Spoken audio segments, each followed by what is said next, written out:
So I was looking up news on that new Five Nights at Freddy's movie yesterday, and I saw this article saying that Paranormal Activity 8 is not going to happen, and I haven't been this happy in I don't know how long. But in celebration of this great news, I will be showing you other paranormal movies that shouldn't have been made, but in my opinion, anything after the first one shouldn't have been made at all. But I don't think you guys understand how many of these movies were made without the involvement of Oren Peli or anybody associated with him. But they all have the same premise, but instead of a couple, it's a family who didn't know the house was haunted, or a group of people who know the house was haunted and they want to catch something on camera. Like this one called 8213 Gacy House, where it's the exact same plot as Paranormal Activity, only it takes place in John Wayne Gacy's house. Alright, hey guys, come here, listen, come here. You ready? We're here, dude. Just play.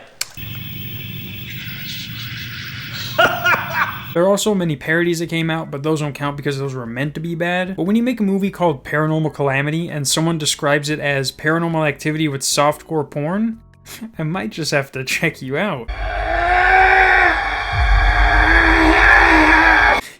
Never mind. Or when like someone makes a movie called Abnormal Activity and then puts on the movie poster an ending so controversial we can't show it to you unless you watch the movie. You're like, no shit, that's how all movies work. No movie is gonna show you the ending unless you watch the fucking movie. But what do you expect from someone who's not only ripped off Paranormal Activity, but also The Mask? Let's get to the chase, boys and girls. This one I saw made me laugh way too hard because I thought it was a parody at first, but it's called Paranormal Activity in Eastern Europe. And this isn't some kind of title like The Marked Ones or The Ghost Dimension. It's literally Paranormal Activity in Eastern Europe, filmed on the Soviet Union's first fucking camera. But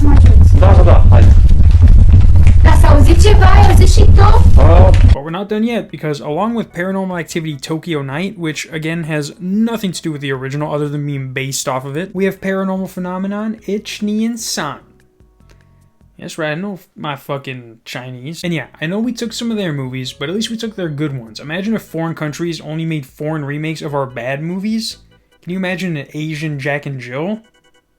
Oh, God, no. And what's messed up about the people who make these movies is that they try and trick you by naming their movies something like The Warning, even having the description be like, Mayan prophecy warned that December 21st, 2012 would be the beginning of the end. But then they're movies like this.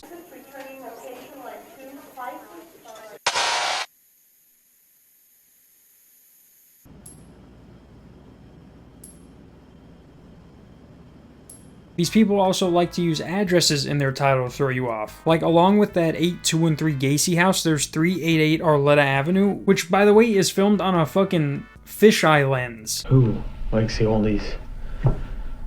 Whoever made this. You like this kind of stuff. I like everything. No, yeah, it gives the movie character.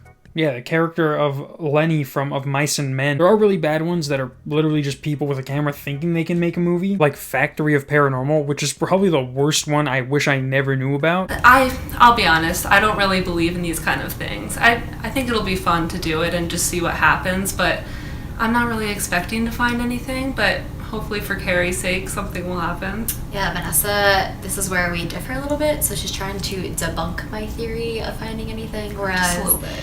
I'm trying to prove to the world that I think we're gonna find something in this factory nearby. And I don't know, Vanessa is a little reluctant, but I don't know. I'm here, I think, to prove you and everyone else wrong. I think I'm here to prove you and everyone else on your side wrong, but Yeah, well, we'll see. That's why we're going there today. So yeah. So I don't know. Why do I don't. You know what's bad when Megan is Missing is better than this one. But of course, the most infamous knockoff of them all is Paranormal Entity, which came out months after the first Paranormal Activity. This one I would say is the best knockoff because the genre wasn't played out and was still fresh. But even then, by the time the second one came out, the ball was already rolling for other people to see how easy it was to recreate it. But this one is still fresh and honestly had a better ending than the original. Obviously, the production wasn't there and their next movie sucked paranormal balls. But let this be a lesson to anyone who wants to make that next Paranormal Activity movie. If it's not produced by Blumhouse and or written by Oren Peli, we don't want to see it. In fact, we've seen all of it already, in 3 different continents. So let's keep it that way. See you guys next week. Peace.